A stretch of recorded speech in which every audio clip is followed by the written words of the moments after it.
Hi everyone, welcome to the 3PGC webinar. The 3PGC, or Three Principles Global Community, is a nonprofit organization that's committed to bringing an understanding of the three principles to people throughout the world. Today we have Dr. Rita Shuford. Sorry about that. Exactly.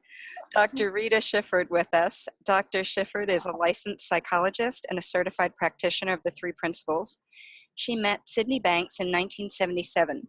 For 35 years, Dr. Shuford has been a student and teacher of the three principles of mind, thought, and consciousness. She's worked in a variety of settings, including schools, hospitals, and community and private mental health clinics.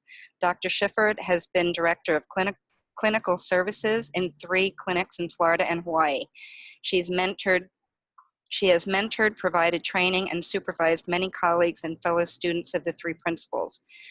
Dr. Shuford is the founder and CEO of the Three Principles Hawaii. She's the past president and co-founder of Turning Corners Group, LLC in Kailua, Hawaii, and also the founder of the Three Principles Cadre in Hawaii, a consortium of Three Principles practitioners who provide community outreach, training, and support to those interested in deepening their understanding of the three principles. One of her passions is singing, which she enjoys as a member of the acclaimed Windward Choral Society, and she's currently the president of the Windward Choral Society Board of Directors. Excuse me, I'm on a very small computer and stumbling through the reading. So anyway, I apologize for all the fumbles in that.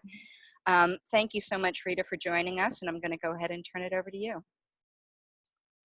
Great, thank you. Aloha. Well, let's see. I'll probably put these glasses on and off because it's a little blurry and then it's not. So we'll see what suits me at the time. Well, I'm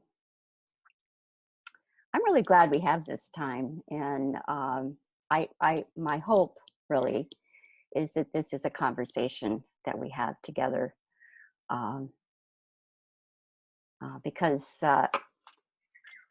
we're all in the same boat, I think, in that we're learning to live life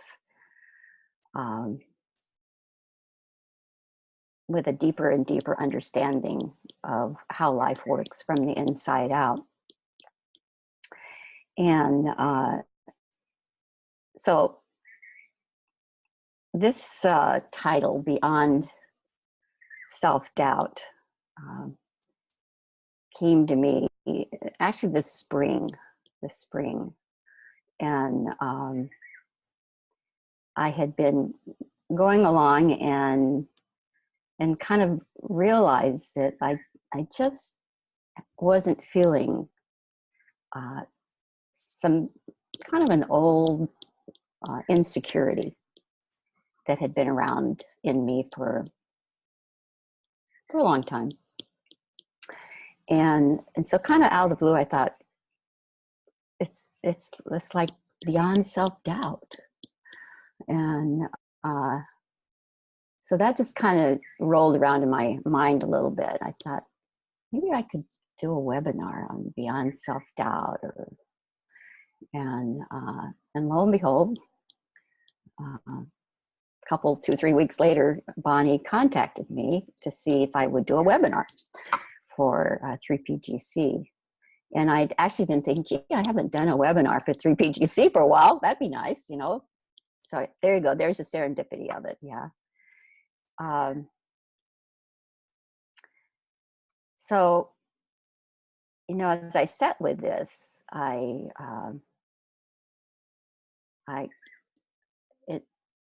I began to realize that what we're dealing with is the illusion of duality. You know, personal insecurity is something that human beings pick up in life, and yet the only way we could pick that up is via the gift of thought that we come into life with.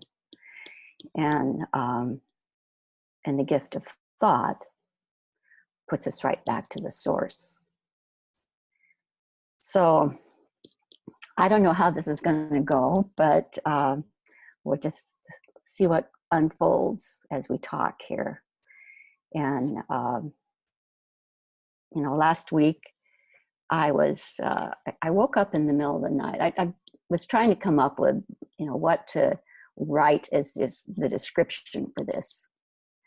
And right after I'd had that kind of inspiration to do something on Beyond Self-Doubt, I had sat down and I'd written out some stuff, just kind of what was coming to my mind, most of which is in the what I ended up sending to Bonnie to put on the as the description.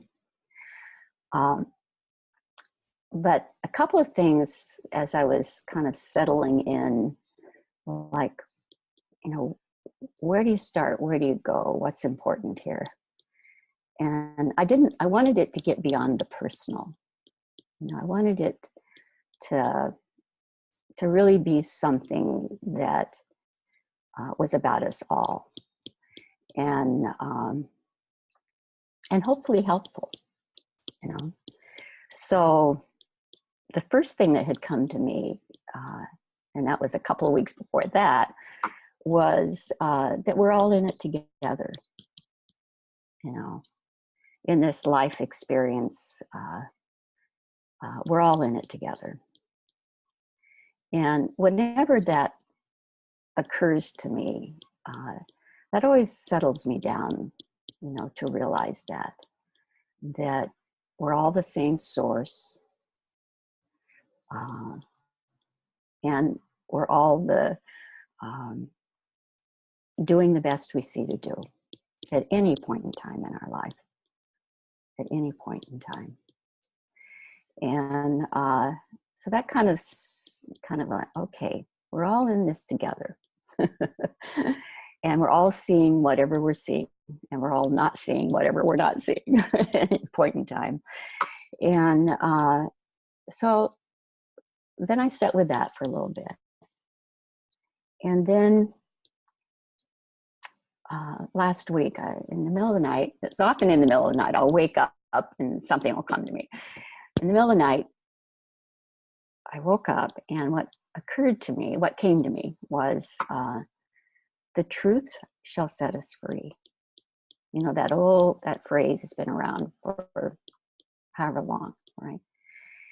And again, whenever something more, in my experience, okay, I'm going to talk about, Syd said to me, he said, talk about your own experience. Just talk about your experience. So whenever something of deeper, more truthful, it's the best way I can put it right now, comes to me, there's a feeling with that. I feel it. And as that came to me, the truth shall set us free. Again, I had that settled in truthful feeling to it, right? And then, I thought, well, for each of us, it's what we see about the truth that sets us free. Our insight into that truth, right? And I would say that for me, through the years, as I indicated, I never, once I heard Syd on that little cassette tape, it's actually 40 years ago now, I absolutely knew within 5 minutes of starting to listen to that tape, that I had found what I was looking for, which was the missing link. I was looking for the missing link. And I, from that point on, never doubted ever that what I was hearing through Sydney Banks was the truth. And so that was my path, if you want to put it that way, or that was always, and to this day,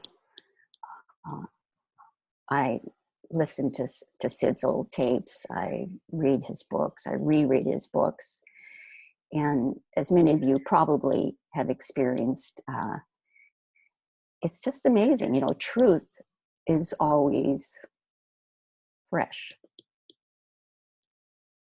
So when we see something, as much, again, as I say, when I see something of truth, it's like, ah, oh, okay. It's like freeing me of whatever I was thinking before, and settles me down. So my journey, so to speak, was that I had self-doubt. I had a lot of self-doubt about my ability to convey this amazing truth, right?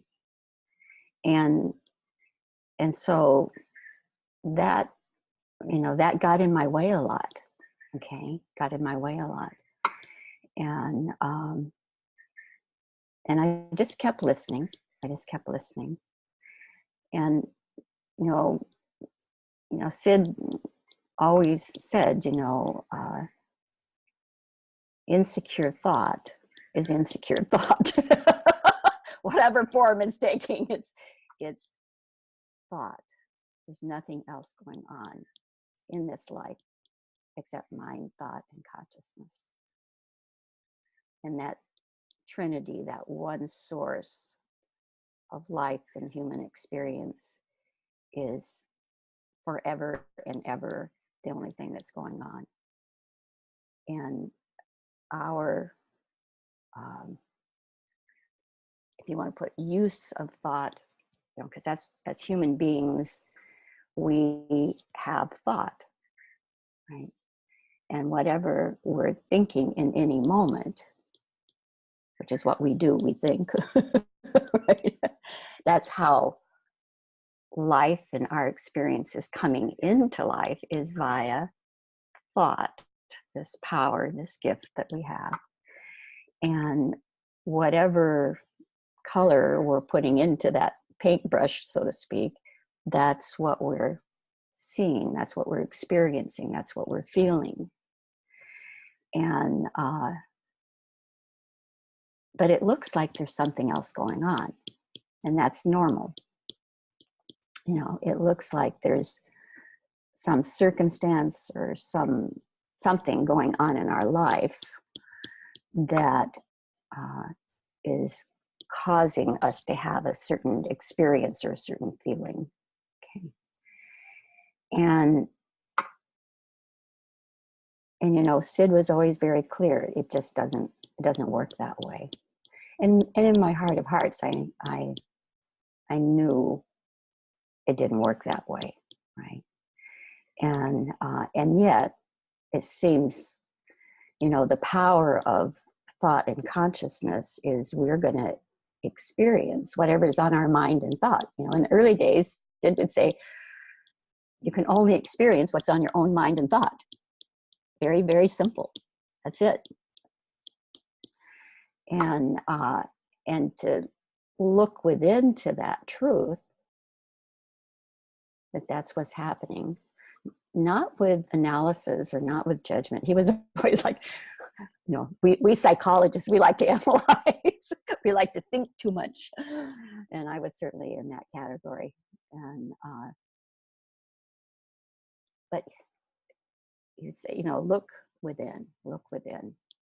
And within isn't the body, you know, it's within our soul, if you want to put it that way, within a formless intelligence before we have thought, so to speak. And so, you know, he said, look within. He said, point yourself in the right direction. And then just live your life. Just live your life. Quit trying to figure it out. What? Huh? And so I took that to heart. And did my best to just live my life, you know, from a place of as much love and understanding as I could have for myself and others.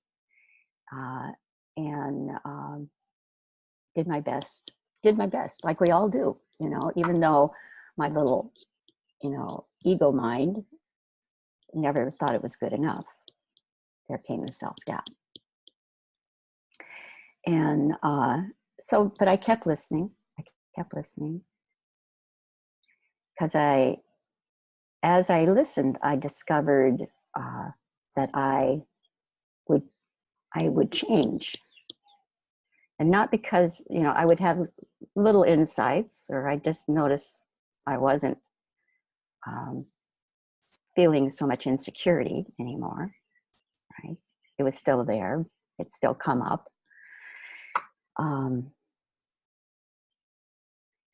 But the power of just listening to truth is a is a power that our human mind cannot quite comprehend. This has been my experience. Okay. Because what we're listening to is a consciousness beyond the form or before the form. Okay. And it is that consciousness, as we wake up to it, that frees us of whatever personal thought appears to be separate from that, the whole, so to speak. That we as human beings can somehow be separate from the whole, or from truth, or from God, or mind, or whatever we want to call that. And what we're looking at here, and what we tap into, and what we, as I see, we keep seeing more for ourselves, is there really is only one thing going on in life. There's only one thing going on. It's mind, thought, and consciousness coming from the formless into the form. And we're living in that, experiencing what's on our mind, which is our thought, the way we're thinking in any moment. And it is moment to moment. It's like in truth, we begin to see there's not a past, and there's not a future. Okay. In this moment, it's just this moment. And whatever I'm thinking is what I'm going to feel and experience and see.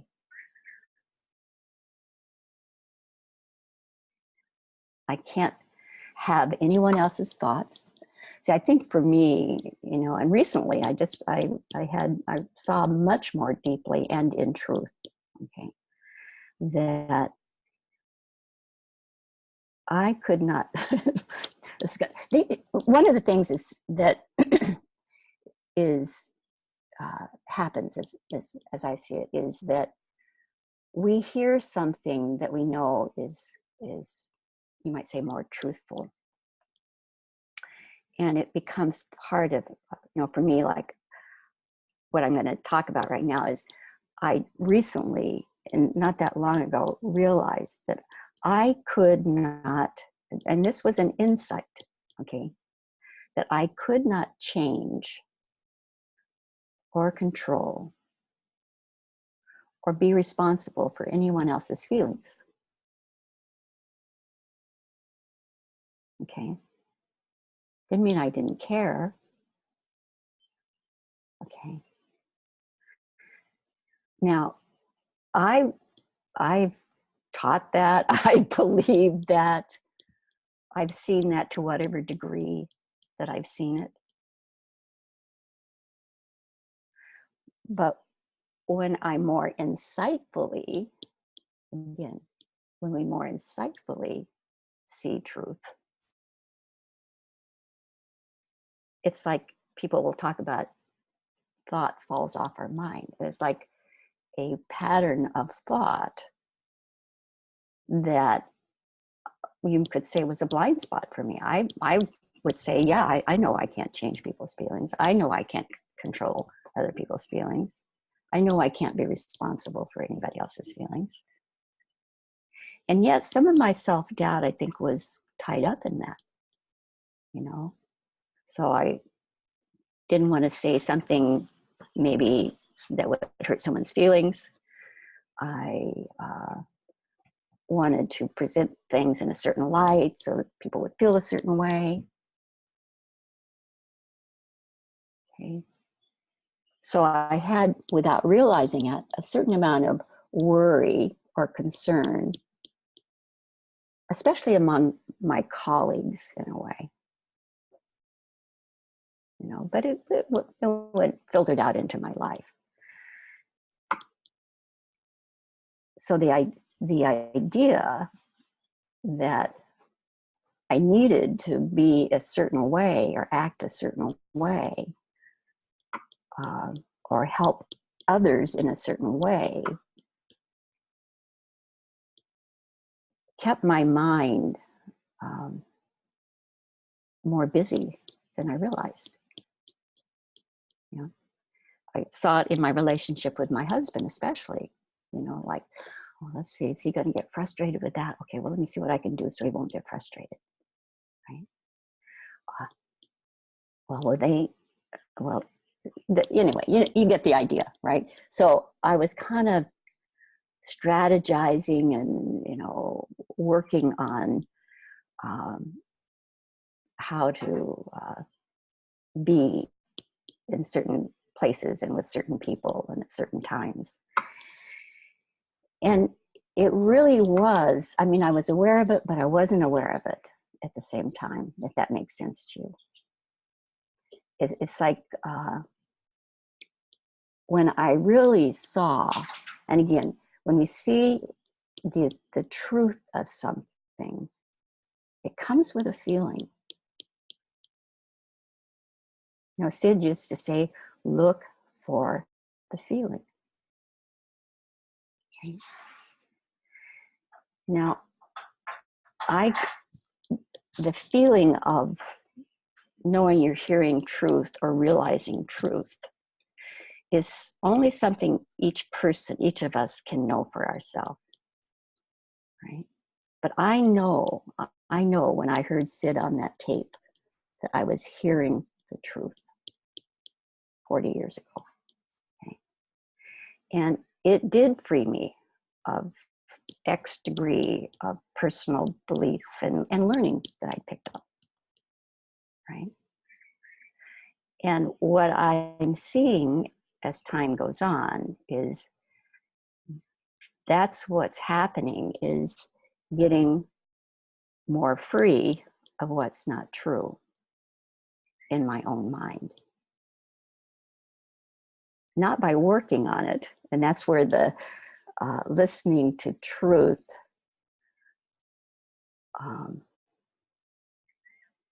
doesn't fit our normal way of thinking about learning, you know, because we're just listening. We're not trying to apply it. We're not trying to figure out, you know, again, that's trying to figure out, well, how's this going to help so-and-so, or how's this going to help me? We're just listening. We're just listening. And in that listening, something is waking up in us. And that's what I realized this spring, you know, is that, you know, I had been listening to this, Keith Blevins and Valda Monroe have been sharing the principles through the paradigm lens. They call it the paradigm lens, which is a really good way, I think, to talk about it. You know, in the very early days, we talked about this understanding being a paradigm shift in the field of psychology. And as I was listening to what they were saying, it just made common sense.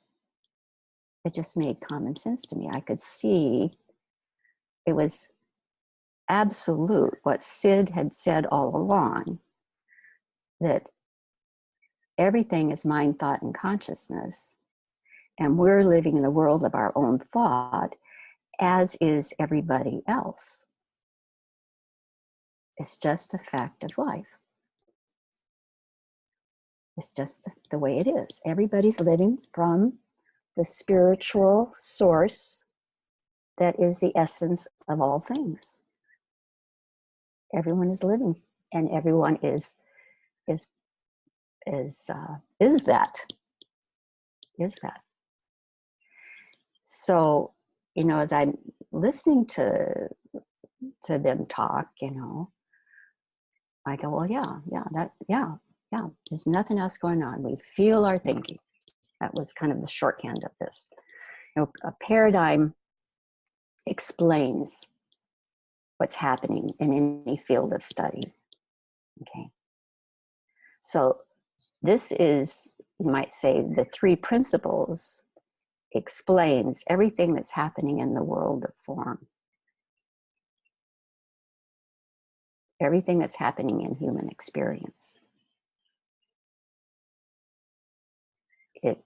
It tells us that it's thought and consciousness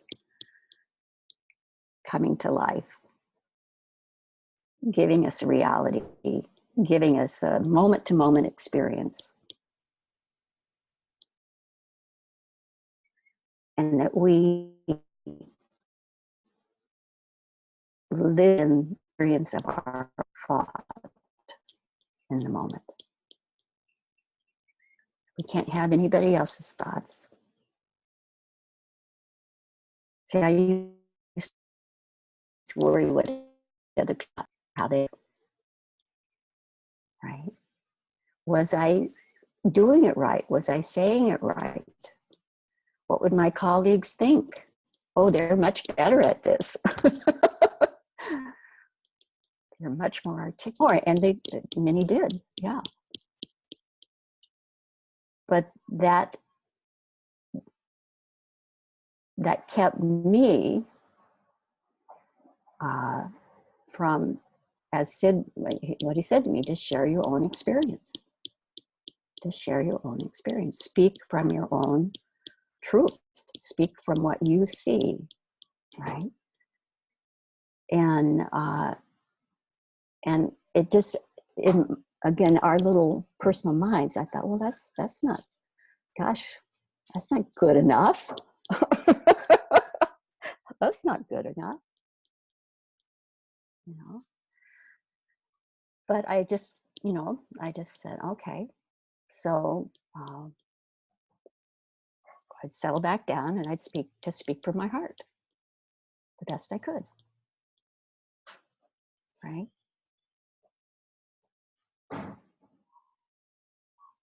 So that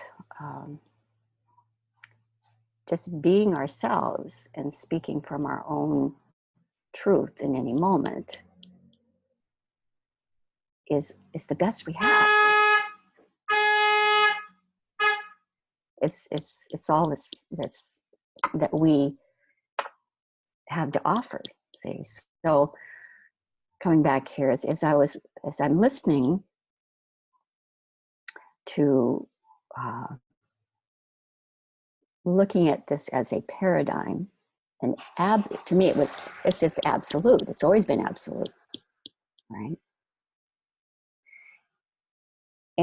But it was kind of like I was caught in, well, I believe that's true. I believe that's true. And so it became a little bit intellectual for me, right? And so because I know there's a feeling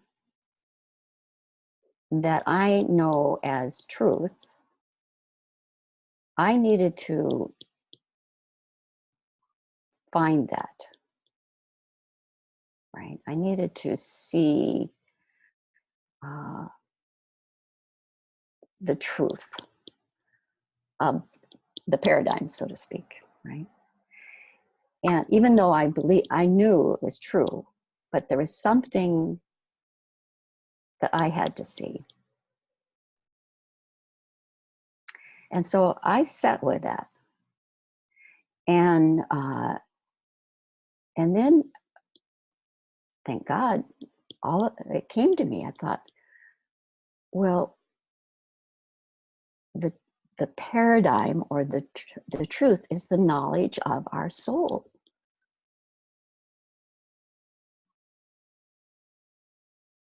It is the consciousness of how life is working from the inside out. Now there's the feeling. I was like, oh, it's like, oh, okay. People are going to talk about the principles in all kinds of ways, right? But I realized that what was helping me was the simplicity and purity of it, of that moment to moment, we feel the way we're thinking, okay? And on a moment to moment basis, it really can look like our feelings are coming from something other than our own thought. Again, the power of mind, thought, and consciousness is we see and hear, and we're living in this world of form, and yet we're in it but not of it. But we have to see that we're in it, but in truth we're more than meets the eye. We're more than meets the eye. And so as I just kept, as I started to really see, Syd had told me one time, he said, you're going to be talking about the soul. And that was like a comment he made to me on the phone way back. And I was like, okay, right. But until I really realized that the consciousness of the soul is the truth, the consciousness of soul, right? Before we have it thought and after we have thought. And the truth is that everything is a formless energy coming into form. And for each of us, it's moment to moment to moment. And when I have doubt, okay, when I have personal insecurity, it's a moment in time. It's a moment in time, right? It doesn't mean anything. And I just have seen that more. It doesn't mean anything. And when I gave it more meaning, it seemed like there was something I needed to fix about myself, or I needed to learn more, or I needed to do something more, and I need to prove myself. Right? Spent a lot of time trying to do that. And but as I started to realize, and again, it just kind of came. It was like a consciousness waking up, because the consciousness is always there. It's like we're waking up to the truth of who and what we really are. So that oneness of truth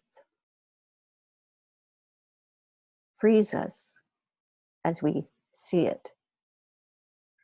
And as we see it more and more, it's like there's a consciousness in us that's awake, if you want to put it that way, that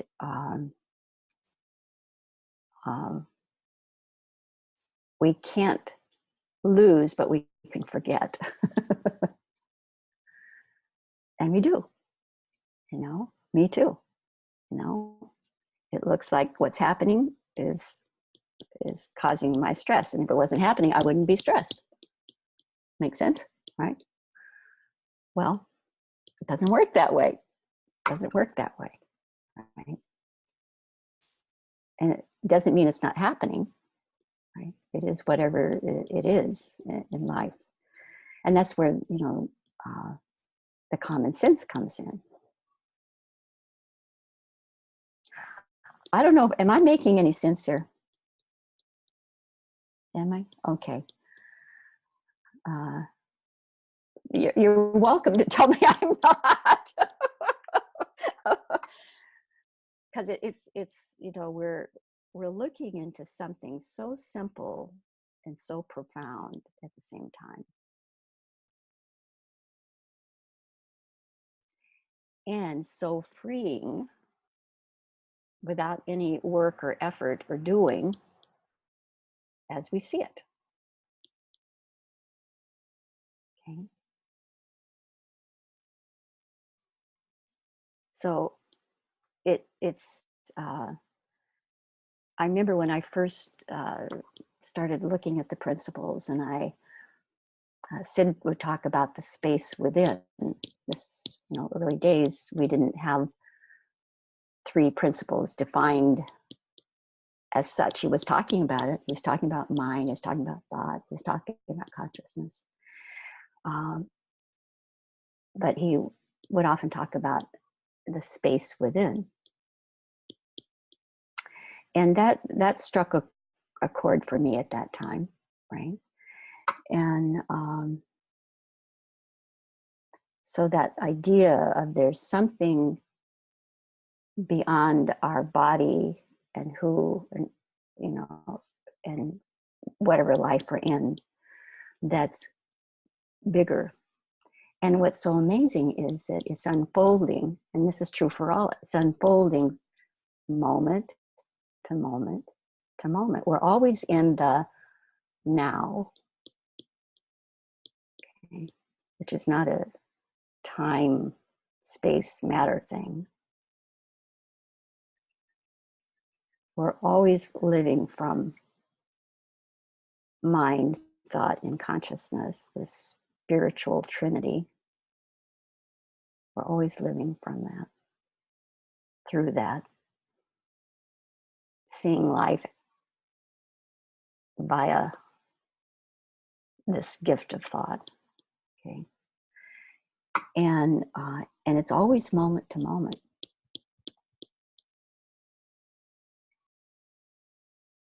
In the field of psychology,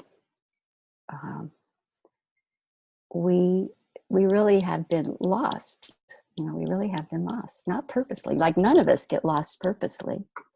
None of us learn to think that we're less than purposely. No one does that purposely. That's I like that term. It's a misunderstanding. Which it is. It's an illusion. It's that illusion of duality, that we could somehow be separate from the source of everything that's in this world, everything that's in our experience. There's one source. There's nothing greater than or outside of mind, thought, and consciousness. It has our back. It's the only source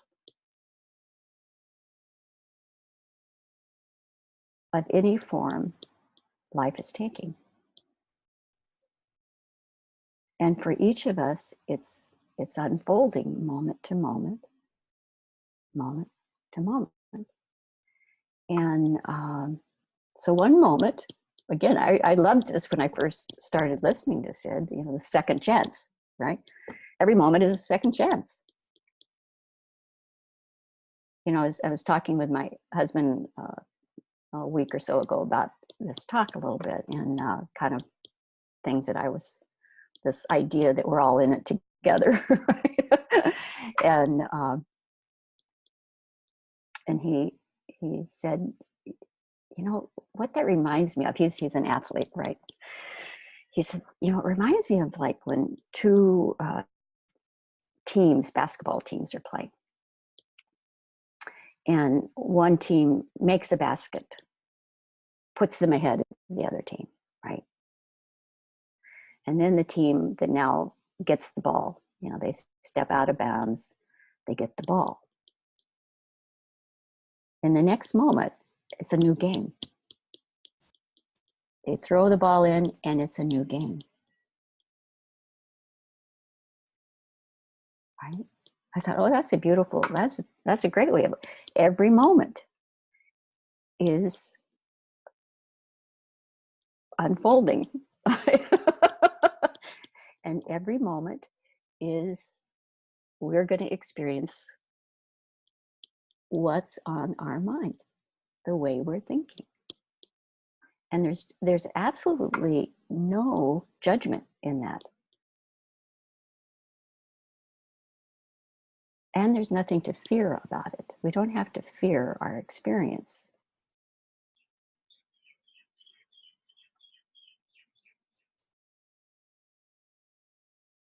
We're going to have all kinds of feelings. You know, a couple of weeks after I'd had this inspiration to do this talk, you know, beyond self-doubt, I was like, oh boy, I've just been feeling so, you know, haven't been feeling some of that old insecurity. Oh, wow. Well, sure enough, you know, I don't know, an email comes in or something happens and I'm like, what? Comparing myself to somebody else. There it was again. There it was again. But, oh well, right? We're in it together. Here I am, back in a little insecure thought. The beauty of waking up, so to speak, realizing there's only one thing going on here, is that I couldn't quite get behind it. I was experiencing, you know, kind of insecurity and, you know, comparing myself to somebody else and whatever. But I couldn't stay on that, in that thinking for very long. Thank God. Thank God. Right? So we're going to have, you know, my question in that write-up was like, you know, so how do you get beyond, or what's up with this, right? Is part of what I'm realizing is we might as well accept that we're human beings and that we're going to forget where our experience is coming from in any moment. And it will look like it's something other than our own mind and thought in that moment. And when it looks that way, we're going to experience that, you know, as if there's some force acting upon us. Okay. And there is no force outside of mind, thought, and consciousness. There's nothing else going on. You know, many years ago, Syd used an analogy of, and this will be maybe, believe me, my hearing of it, right? How it's that we're living in an ocean, right? And we can be thrown up against a rock, right? The water, the ocean can be thrown up against the rock. And it's like the water separates from the ocean, so to speak. But it has no place to go, so it comes back.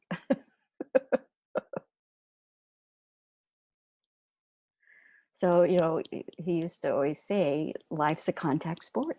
Things are going to happen, right? But we're going to live in what we make of it. And what we make of it is the way we're thinking about it, isn't it? In any moment. In one moment, it can seem disastrous. And oh my God, oh my God, oh my God. And in the next, or maybe 2 or 3 down the road, we realize whatever we realize, you know.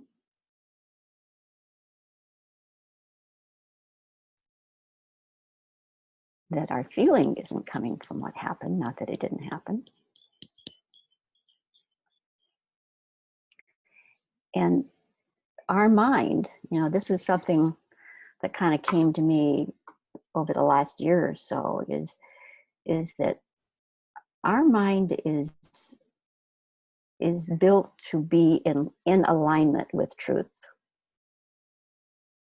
Okay. I don't think I've ever said it quite that way, but so when we're caught in thought that's saying there's something happening outside of my own mind and thought that's making me feel this way, okay? When we realize it doesn't work that way, again, when we see the truth of it, our mind won't hang on to it. It's like it, you know, many people have talked about it, it falls off our mind because it's no longer, we realize,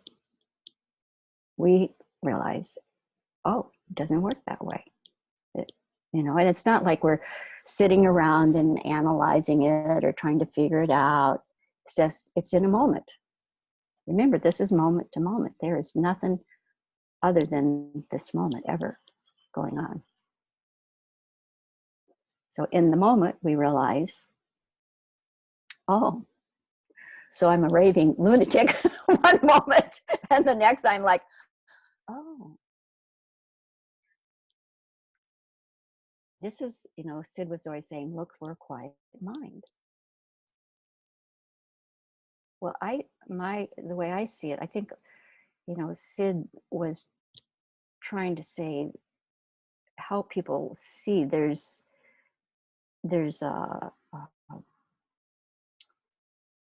a truth going on here, and it's going to come with a feeling as you see it. And as a mind is quieter, we tend to see it more, but we could see it at any time. You can be in the middle of a huge upset and frustration or whatever, and then it occurs to us, wait a minute. For me, it's kind of like, that feeling gets my attention, right? So it's kind of like, wait a minute. Well, now in the next moment, the thinking that I was experiencing as and acting out as raving lunatic, okay, that's passed on. It's always mind, thought, and consciousness are in motion, you might say. Thought is in motion. We have thought, we experience it. We have another thought, we experience it. It's not a static thing. It appears to be because we go over and over the same thing. We dwell, which I've been very good at. Dwell, right? And, but when we realize, in a sense, where's this feeling coming from, really, that I'm having? What's happened to my peace of mind? Where did it go? Right? Then it's like, sometimes it's little by little, but the thinking that's not true or not needed starts to fall off our mind, because we start to see it for what it is. Thought in the moment. Our thought, not someone else's thought. And I think, that simple truth is really sets us free, is to realize we really cannot have anyone else's thought. We can only have our own. That's the way it's built. That's the way we're built. That's the way truth works. It works through us. Okay. And as we keep looking in that direction of how life and our own experiences, the fact that it is unfolding moment to moment, and that whatever is not known or seen to us at any point in time, which is a lot, it's the way, and again, this was recent, in the last year or so, I really heard Syd at a deeper level saying, the unknown is spiritual.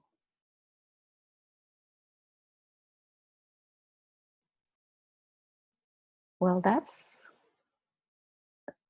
talk about infinity of possibility, so to speak, right? Whatever we're not seeing for ourselves or for our life in some way, we just haven't seen it yet. It hasn't come to us. Syd says, you have the wisdom for you. For you, it comes from within you. And it will guide you. It will guide you. It will give you the thinking you need. Sometimes with clients, I'll say it's like the wisdom of the moment. We see what we need and what we're ready to see at any point in time. So we can relax. It's kind of like, that's a lot of personal ego mind, so to speak. Ego is, as I see it, it's just our personal thought system, how we've learned to think about ourselves and life. And within that resource of learned thought, we all have picked up ideas and beliefs that aren't true, that when it comes to our mind, okay, when it looks like there's again, that idea that there's something outside of our own mind and thought in this moment that can determine our experience, we're just caught in the illusion that there's such a thing as inside, outside, as separate entities. It doesn't exist. It's all one source. It's all one unfolding moment to moment to moment. And when our mind is free of personal thought, that is, I'll say, not true or needed. It's like you can feel this. People talk about being in the flow. We're just in the flow. We're just in the flow. Life is unfolding. We're more, for me, I have more appreciation for not knowing. I thought I should know. And but I've found a certain ease and relaxation and and knowing that that's life. We don't know, we know. We don't know, we know. We don't know, we know. Okay. And a lot of my self-doubt was trying to get ahead of myself. You know, how's it going to go? How am I going to do? What are people going to think? Is it going to come out okay? But then when that wasn't on my mind, you know, I just show up and trust my own common sense. You know, just whatever comes is whatever comes. And that, you know, just what I would say, and I'm going to open this up right now, is you know, the idea of just being yourself, and that whatever you see that has been helpful to you,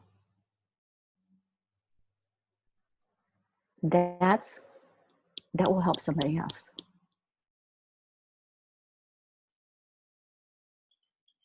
It will help others, because when we share what we see for ourselves, it carries the weight of truth, you might say, the consciousness of truth.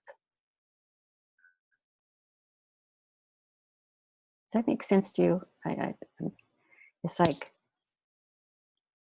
it may seem like it's so little compared to somebody else, right? But when we speak from our truth, what we see,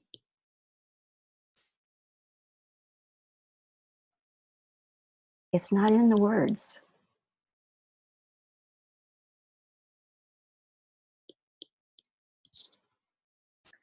It's like the doorway of consciousness.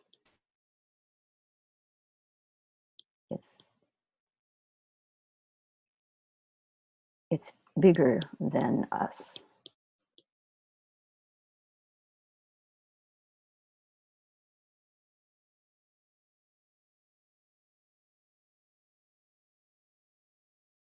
And there's nothing that we need to do about that. We can't really. We can temporarily get in the way of it and think it's not good enough, or you know, whatever, not said well enough, but when we really, you know, speak from our own experience, from our own heart, so to speak, what we know is true for us, what we're seeing, it's like soul to soul. That's what it is. It's like soul to soul. And the consciousness of soul is the knowledge of all things.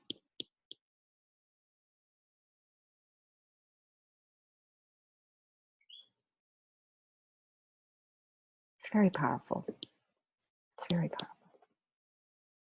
Yeah. And you just be yourself. It's like, really? Just be yourself. Nothing to figure out, nothing to do. You just show up and be yourself.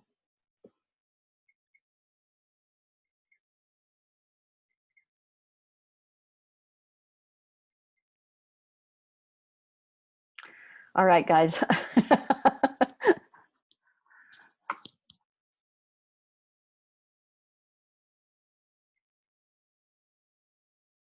How's this coming across? Is it?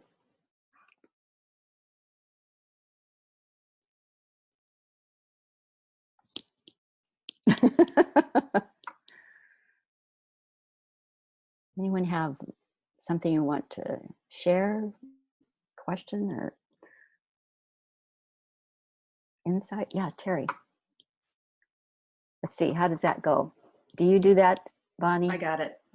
Oh, okay, there you go. Okay. I'm in the middle 3/4 of the way through listening to The Surrender Experience by Michael Singer. I don't know if anyone's. I don't know him, but yeah. He also wrote The Untethered Soul Mm-hmm. that I've listened to. But this particular book has just been flying through my nervous system. Like it's just, I'm just like having all this, wow, my energy is just like incredible.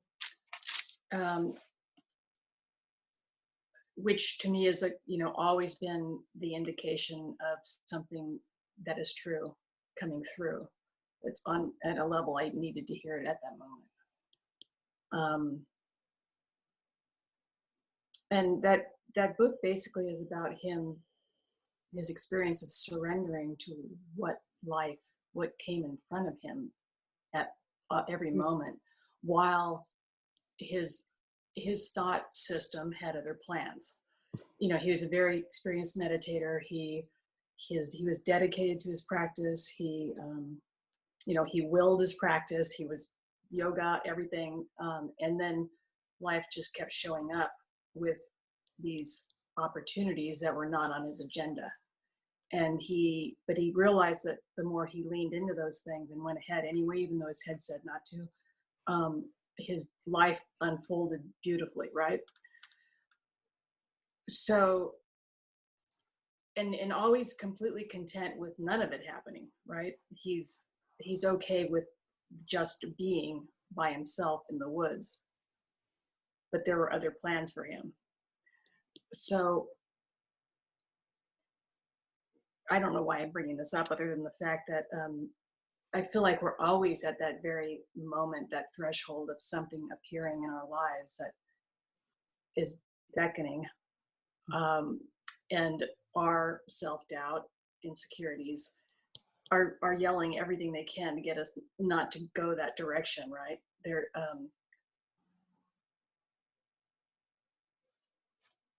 so what was occurring to me at the beginning of the talk was, I recently retired.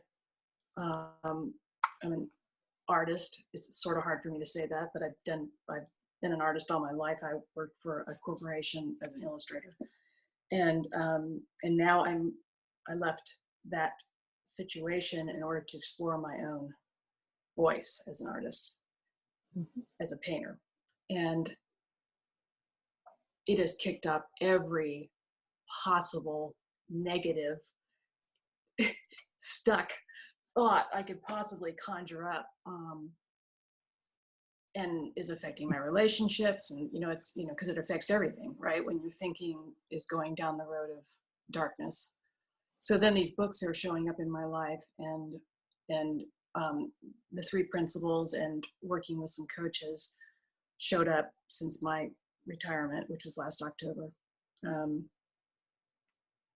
along with some art classes that I've been taking online. And I'm really at a place right now where I don't know. I really don't know. Am I supposed to be doing art? There's a mystery and an unfolding that I have no clue what it's going to be, right? I just know that the quieter I get, the better I feel about whatever's going to happen, in the moment.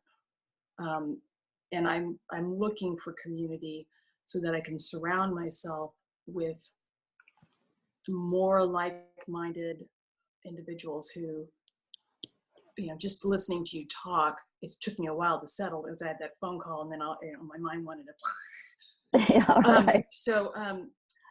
But you've been saying a lot of things that have been resonating with me. I'm not sure if I have a question. I'm just kind of like rambling about what's going on right now. But there certainly is a thought that somehow I need to know what I'm going to do, whether, in this creative process or whatever it is. And the fact of the matter is, I don't know what I need to do.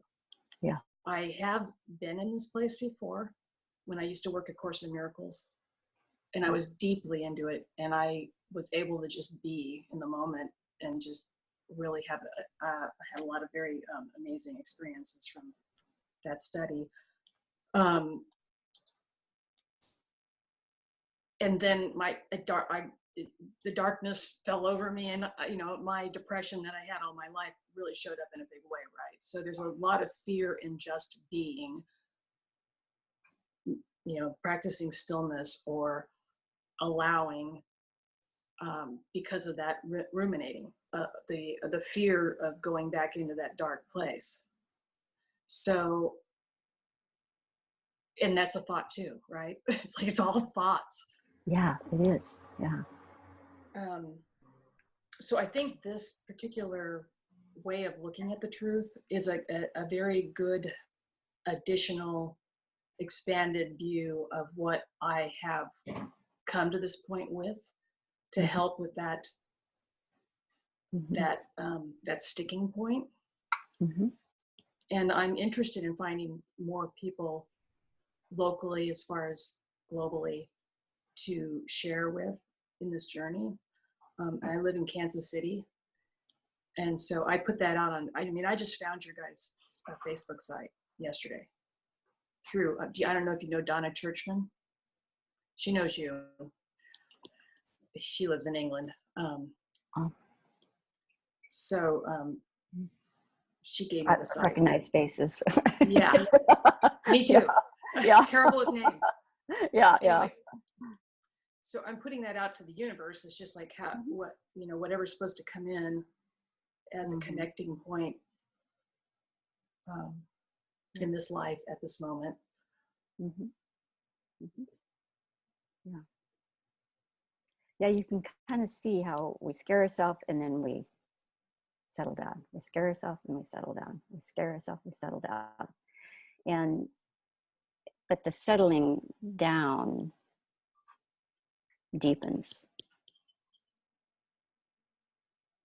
is my experience. And the